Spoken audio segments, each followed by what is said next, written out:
gentlemen, welcome back to Rhythm Railroad. I'm doing a tutorial on how to get servo tester and a servo to control your turnouts. It's my own method, and it's been working for me for about 2 years now consistently, so if you like this approach, you should definitely take advantage of this method.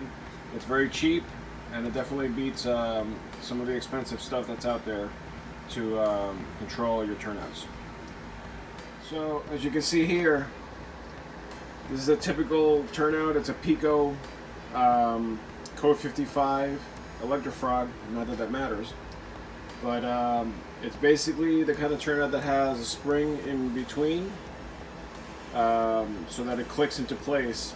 Now you can leave that spring on or take it off. I decided to take it off in some cases and leave it on in other cases. Here it's off, but let me just show you how this works.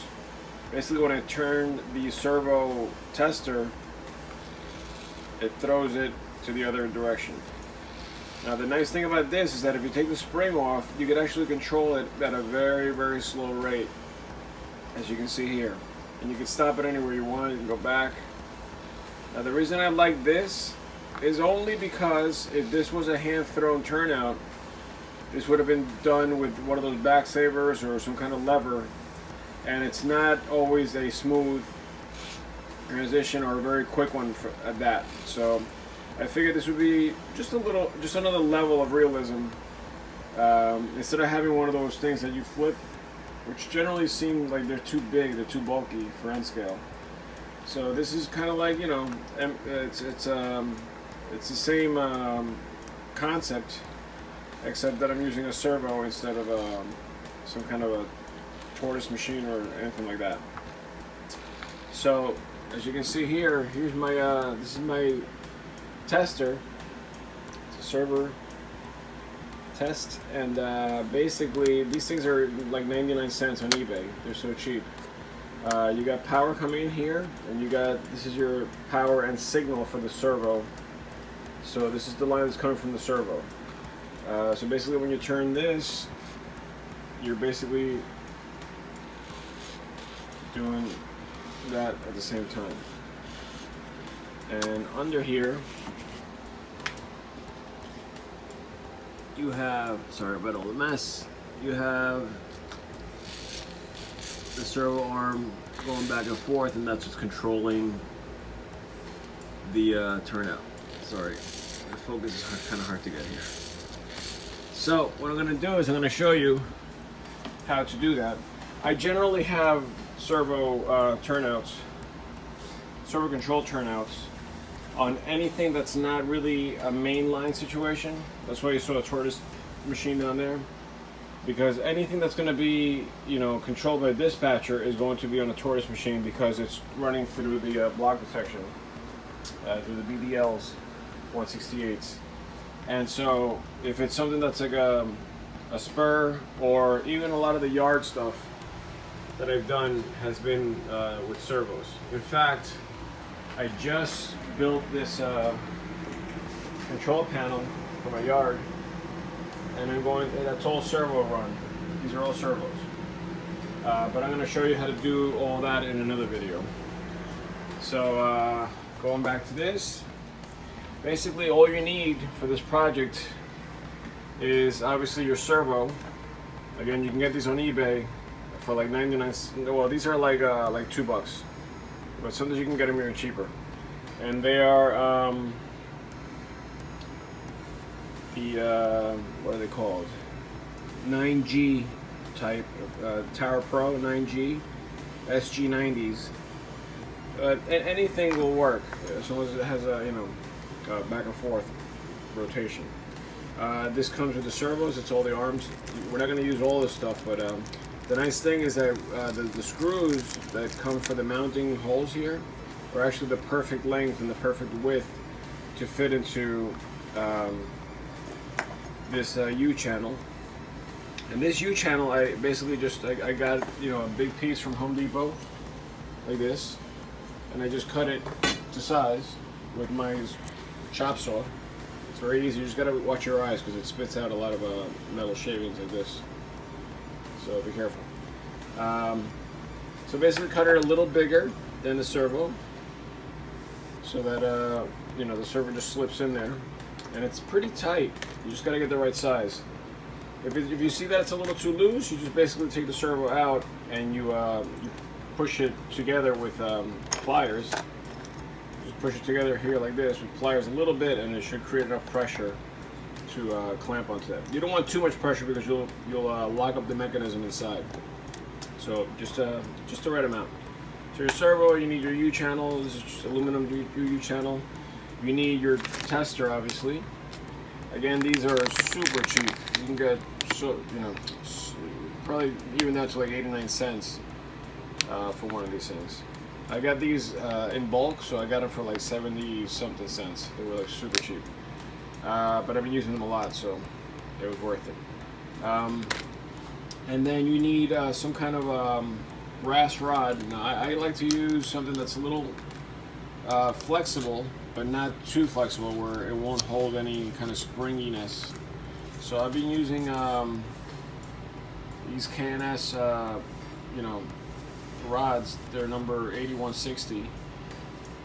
Sorry, I'm trying to just get that. Yeah, so 0.032, 0.81 millimeters. And you can get those at a hobby shop or whatever. I actually got those at an Ace Hardware. So yeah, so these are the rods that are going to control the swing in the servo arm.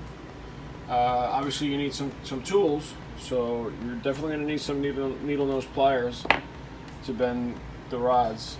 You're going to need some kind of marking tool, a micro or whatever, one of those small Phillips heads for the screws that come in here with the servos, a couple of drill bits.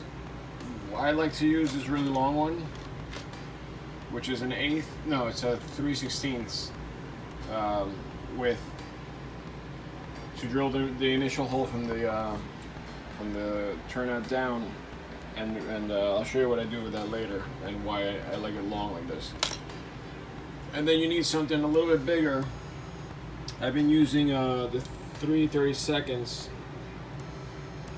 drill bit to drill the holes into the bracket so you can mount it, and that's because the screws here are just a little bit smaller than that hole that you're going to drill there. And then the smaller ones, I use the 1/16 drill bit to drill the pilot holes for the screws once I have everything in the right place where I want to put them. Obviously you'll need a drill, and I also use a Sharpie to mark the rod when I go to bend it. Otherwise it's too hard to figure out where to bend it. And I'll show you that later on. And you need a beer also. That's definitely necessary. Alright, I'll be back to show you how we do this. Okay, so the turnout we're working on today is this one here. Again, it's the same turnout, it's a Pico Code 55, and it's spring loaded. I'm leaving the spring in because I just want it to be a strong hold for that particular one. And it's far away from the edge of the benchwork, so you can't really see the slow motion anyway. So, I try to keep the spring on when I don't have easy access to it, so that I don't have to deal with problems later on. I've hooked up my drill with my long 3/16 drill bit, and the first thing is you have to figure out where you're going to drill. Now, obviously I've checked that there's clearance under the benchwork, and that I'm not going into like a cross beam or something, and that I'm not going to be drilling into wires or another electronic device down there or whatever, like a frog juicer or something. So I check that. The next thing is Pico turnouts have these, I think they're just nail holes. I'm not really sure, or either they're nail holes or there's some kind of like a mounting system for whatever they would use as an exterior mounting switch. But those holes are exactly what I need, because those holes create the pivot support, kind of like the anchor. So without that hole, you know, I can't have the arm go back and forth like this with no center on the arm. So you need some kind of pivot point here for this to do this. Otherwise, it would just move around too much and you wouldn't have a pivot point at all.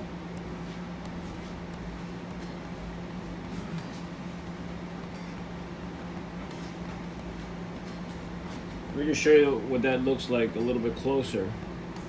So here's a turnout. You see these 4 holes. One's there, one there, one there, and one here.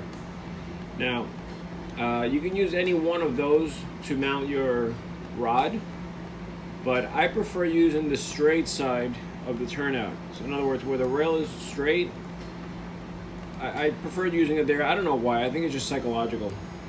But you could literally use it anywhere you want, and it'll work the same.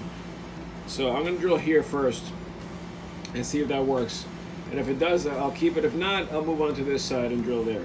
Now the reason I'm staying away from this, the back side, is because there is a beam that's going across the benchwork right here. So I don't want to get too close to that. I'm trying to mount the bracket on this side under the benchwork. So the first thing you got to do is drill straight down and try to hold the turnout at the same time on both ends, on this side and on this side, because the drill has a tendency to lift the see, it wants to lift the turnout. So gotta make sure it doesn't, you know, rip it out while you're drilling.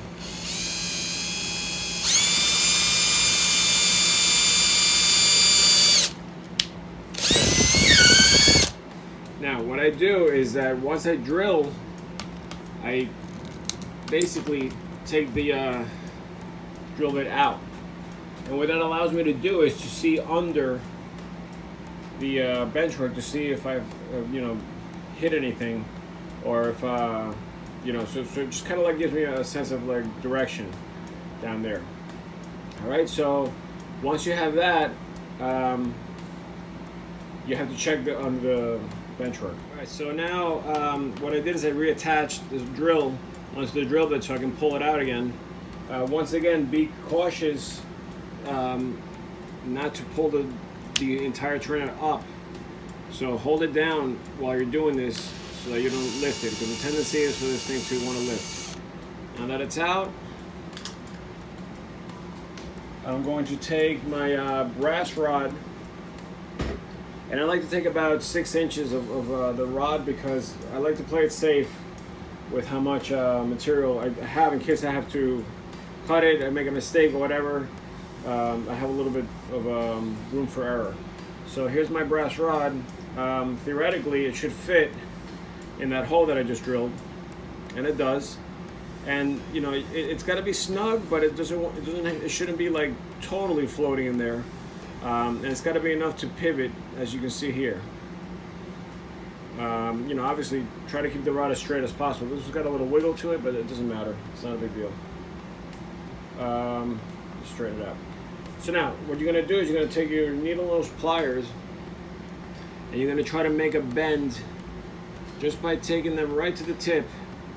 You know, and it's a very small amount of material you want at the end there. And you're going to bend it like that at a 90 degree angle. So I need a little more there. Something like that. So it looks like a hook. Just like that. Okay? Then the problem is that once you insert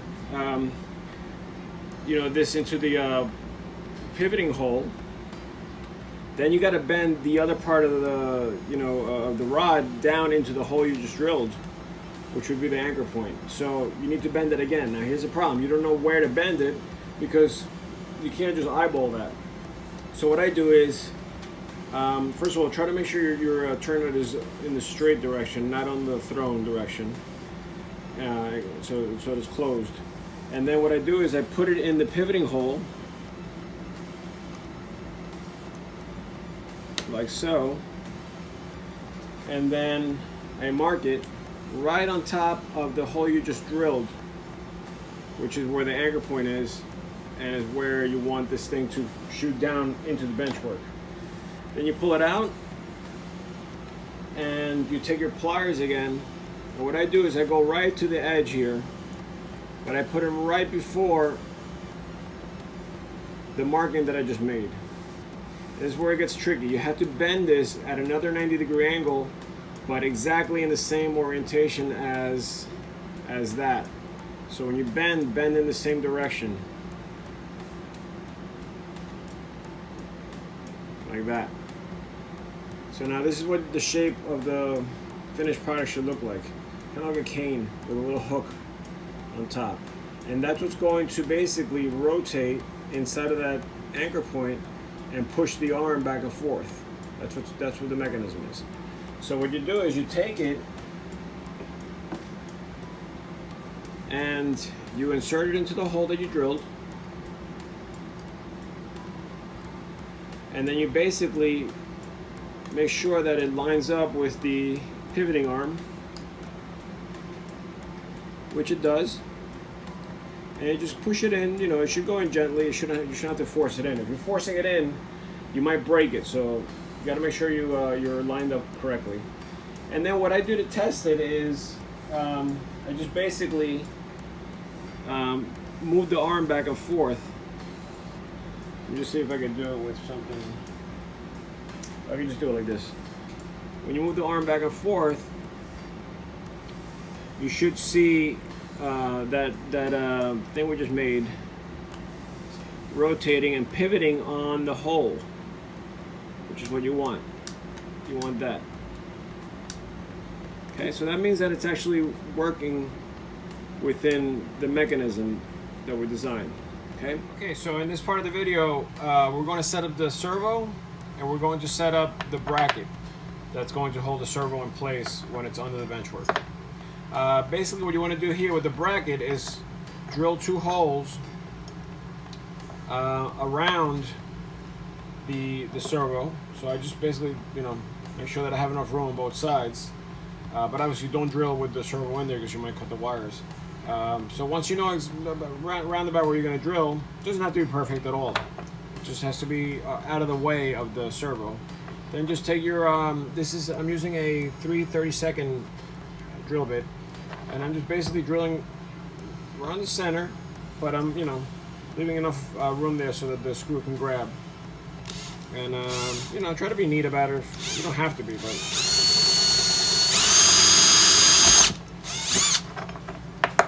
That's all you need. Just a little hole, flip it around, do the same.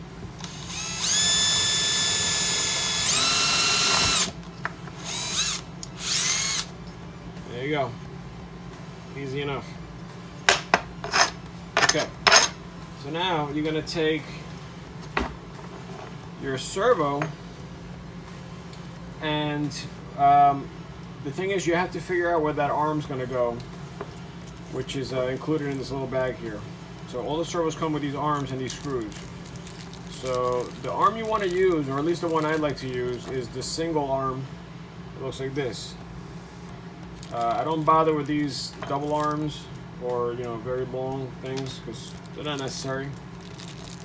So you don't have to use them. But we do need the screws that come with the servo. Now, normally they come, this has actually got an extra screw in here, I don't know why, but normally they come with 3 screws. There are 2 mounting screws, and then there is the small screw that holds his arm in place. So there's a little hole there, which is where that screw goes. Okay, now the problem is that we need to figure out what angle this thing's going to go in. Because it's like a little gear in there. It grabs on, like a gear. So I have a servo tester just here, just to make sure that I can use it for when I do this kind of stuff, just so I can try them out. So I'm gonna plug it in. Just make sure the orientation of the yellow is in the right place. The yellow one is the signal wire, and the other 2 are power wires. So let me just disconnect this guy. I'm going to plug it in.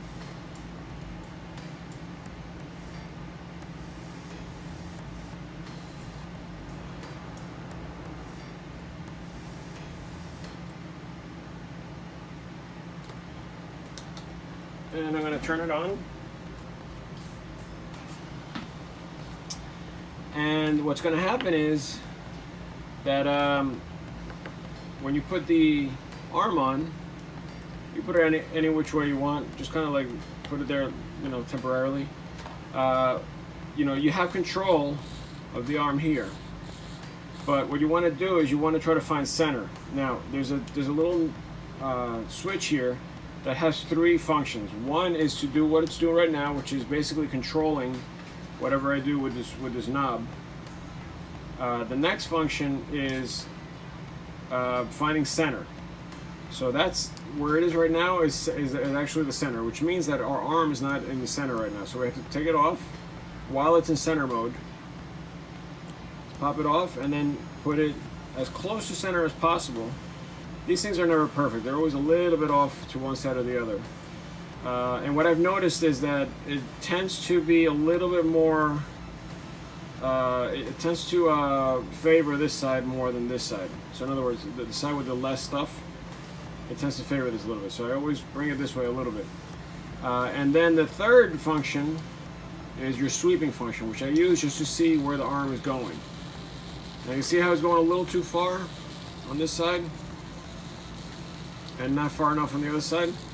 So I'm going to bring it back to center by hitting that function button again, and then just put it a little bit more the other way. Now when I hit the sweep, as you can see, it's a little bit more consistent and a little bit more symmetrical. Now when I hit it again and I go to the free mode, which is basically, you know, I turn it and it goes. Now I can really test out what's happening here. And as you can see, it's doing the same thing, but I choose when to push to one side. Now I like to keep it on the one side just because that's how I'm going to get my extreme angle later on when I show you how to do that. So at least I know everything works and everything's in place. So now I'll disconnect this and bring it back here. And now I'm going to take the small screw. Make sure you have a small, very small Phillips head screwdriver. And it's a little annoying sometimes because these things like to jump out. But you're basically going to put the screw in the hole. And the problem is that these holes are not threaded, so you have to kind of create the thread as you go. And don't worry if the arm moves a little bit. You know, it's not going to break it. Just don't force it. Try to be gentle about it. And I support it. I hold it like this so it doesn't go, you know, too far in one direction. I get stripped of gear. But you know, the screw just needs to be in there. It doesn't need to be super tight. It's just so it doesn't come out, basically. So it's not gonna mess up the functionality of the servo at all. Okay, so now that that's there, I know that this is my extreme and it's on there permanently. The only problem is that the rod that I'm using is a little bigger than the holes that are supplied by the arm. So what I'm going to do is just open it up a little bit, and it's got to be the size of the hole, basically. So what I did in the past is that I used that same, you know, you don't have to use that long one, but it's got to be the same size. And I just take this and I basically just drill through the top hole. I don't need any other holes except the top hole. So I'm just basically opening up a little bit more. And, you know, obviously hold the arm so it doesn't break. And that should be enough. If it was enough to get it through the benchwork, it's enough to get it through that arm right there. Okay. So now that I know everything's set up with the servo and with the bracket, what's going to happen is once I put this in here, and if you notice, they're snug in there. If you feel like it needs more, then just, you know, take the servo out and squeeze it, clamp it down a little bit, and it'll grab. But now I can mount this basically under the benchwork with these screws right here, because they fit perfectly. Obviously they're going to come in from the bottom up, not like this, but this is just to test the hole. So I know that they work. All right, so here we are under the benchwork. The area we're working on is right here where this rod is. Hopefully you can see that on the video. And I'm sorry about the poor lighting, but this is all I got down here. As you can see, I already have another servo that's mounted because we're in the yard area. So this is another one that's right next to it, which you probably saw in the beginning of the video. So now, this rod that's coming through, remember, it's like a cane with a little hook, so it's going like this and down through the hole. The actual track is running this way, in this direction. So what I want to do is basically get the arm to pivot this way. So when I mount this, and I'm just thinking through now, when I mount this, I want to make sure the bracket is actually perpendicular to it. So when I mount the servo, it fits also perpendicular, and then the arm comes out this way and it's able to control it like this. But before we even get to that, we have to bend this rod to create the locking mechanism and to allow it to pivot correctly. So since I know that it's in that direction, I have to bend it in the same direction as the track. Now you want to make sure that you bend it exactly at the plywood, because that's what's going to hold the system in place. If you give it too much slack, it's going to pop out. It's going to want to jump out, and it's going to come out of the hole where we just secured it on the top. So I kind of pull down a little bit and then bend it exactly in the direction of the track, as so.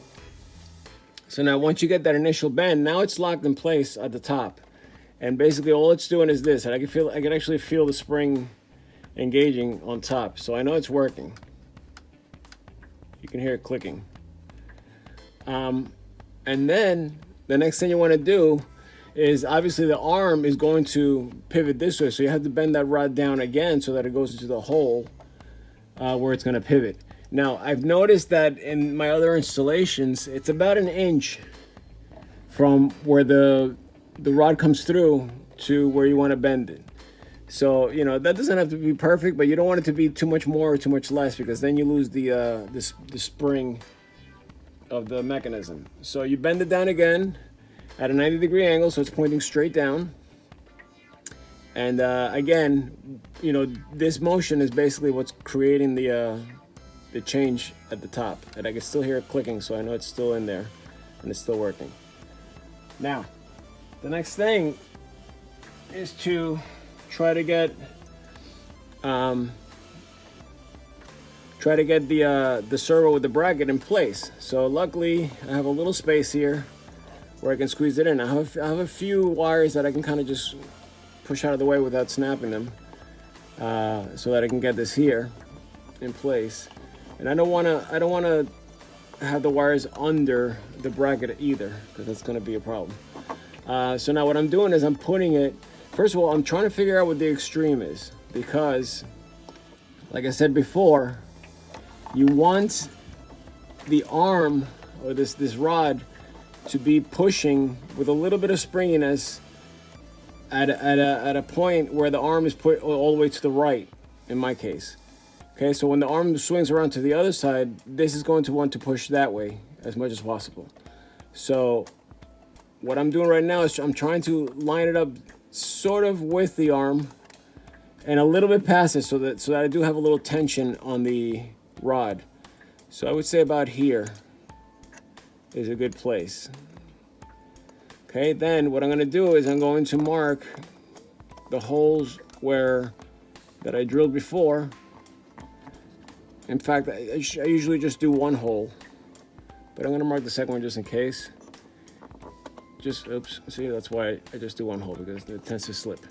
So what I'm going to do first is just attach the first one.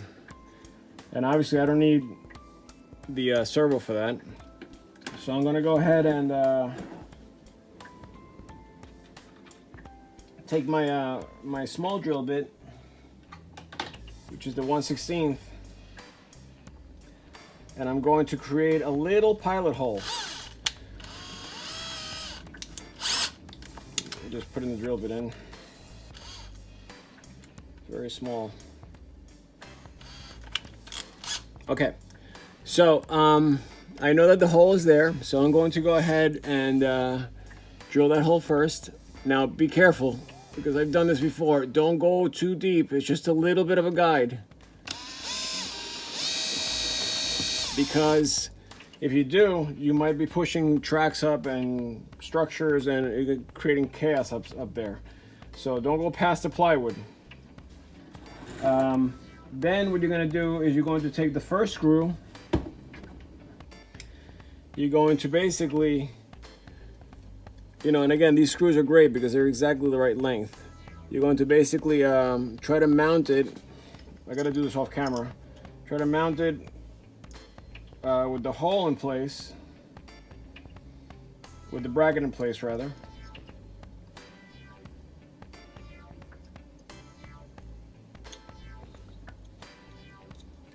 Like so. So I'm sorry, I'm holding the screw in place with the threads already, you know, lined up. And what I'm going to do is find that hole. It doesn't matter which way you put it right now because you could always spin it around, and just try to attach it. If I get this on the first try, I'm going to just give myself an award because this is the hardest thing to do sometimes. It looks like I might have. Let's hope I don't screw it up. And again, you're using that pilot hole that you drilled before just to make sure that it's close. All right, I got it. I can't believe it. Now what I'm going to do is I'm going to screw it in most of the way because I want the bracket to lay flat against the plywood, but it doesn't have to be super tight right now. I just don't want it flopping down. Almost there.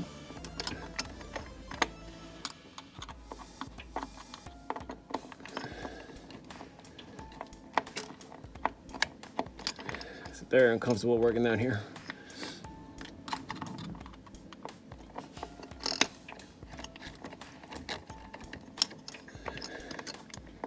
Jeez. Okay, there we go. Now it's being held in place, but I could still move it, which is what I want. And generally speaking, I've noticed this after I did a few of these. You know, the arm, now that it's bent, it's basically going to be pushing up against or just skimming the bracket. So if you're not sure of the alignments, you definitely don't want it to be like that, where it's like reaching for the bracket. You want it to be touching just enough. And that's usually where the alignment works best. Now that I know that that's the alignment, I'm going to take my drill. Oops, see, I just moved it. And I'm going to drill the second pilot hole.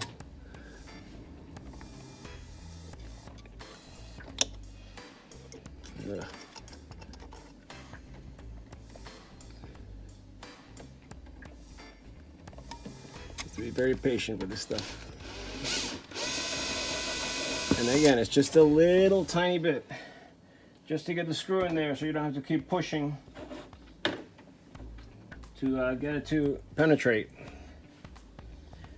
Now this is the one that's a little trickier because you can't hold on to the bracket, so you have to kind of just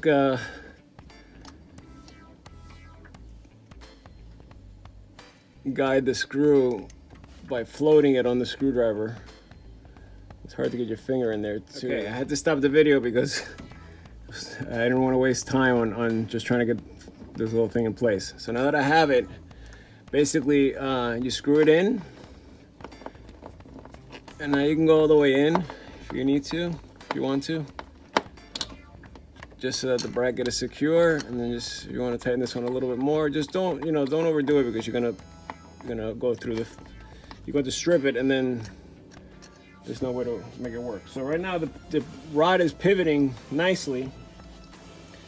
It's still touching the metal a little bit. And what I'm going to do now is I'm going to take the arm. Remember, we made that hole a little bigger, and run the servo through. Now this is where, you know, if you have a little more material, it's a little easier than if I only had that much material. I'd be like, you know, it'd be too hard to get in there. So I could feed it through and push it in. Yeah, it's a little bit of a waste, but it's you know, it's not a big deal. Now the other thing I wanted to mention is that when I made this bracket, I made it a little too long on purpose, because that gives me a little playroom back and forth in case I need to make adjustments. So let's say I don't have enough tension on this end, I could just push the servo that way, and it'll push the arm a little harder. Okay. Now I'm just going to test it manually. To be careful when you do this, not to strip the gears. I'm just going to basically move the servo arm that way, and it should have moved the turnout. So what I'm going to do is I'm going to turn the video off for a second. I'm going to see if it's actually working above. All right, so now I'm just checking to see if everything's still in place, which it is. As you can see, the pivot point is solid. And what I like about this system also is that it's very, you know, if I just paint that black, it's very hidden. It doesn't really show, there's not big bulky things sticking out or anything like that. So it does a nice job kind of keeping it low profile. And you could, you know, if you need to clean the track, it's out of the way and it's round, so it's smooth. It's not going to clip your fingers or anything like that. So yeah, so that's basically the install. Now the excess material from the rod you could just clip off. I like to leave a little tail just in case, but once you know it's working, then that's it. That's all it's going to be. So you can just clip off that extra material. The next step now is to just wire the servo to the board, which is what I'm working on now. So I'll see you on the other side once I wire it up. So here we are with the final product here. Here's my pivot, as you saw before, and I have it all wired up to the back of the control panel. And that control panel is basically a servo tester right behind each one of these tubes. The only reason why I made these tubes was because the actual tester has a very short knob on it, similar to this. Actually, it is this. And it wasn't long enough to come through the board. So I extended them with these tubes, but I'll eventually dress them up. Anyways, this is the spur that we're addressing. So this is the controller for that. So as I turn this, I don't know if you can hear this. You can hear the servo going. I'm just going to keep turning this and bring it over to this side so you can see what's happening right there. As you can see, it's working perfectly.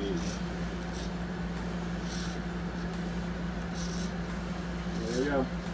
So that's basically it. That's how I make my my servo controllers for the turnouts. And like I said before, I'll talk more about how I made this panel and everything else is attached to it. But basically, this controls my entire yard. As far as the inside of the yard. And some things are still going to be manual, but the big parts like the ladder, the arrival departure, the lead, the fueling track, the crossover, the engine facility track, and the throat are all controlled by servos. Everything else, like the actual locomotive parking, that stuff is going to be manual. So these here are going to be manual. All this stuff inside the locomotive facility is going to be manual, and so on and so forth. But the main tracks, like I said, can all be controlled from one central location, so I can get to every part of it, with the exception of the main line. But I can get to every part of the yard, making things a lot easier. So that's basically it. All right.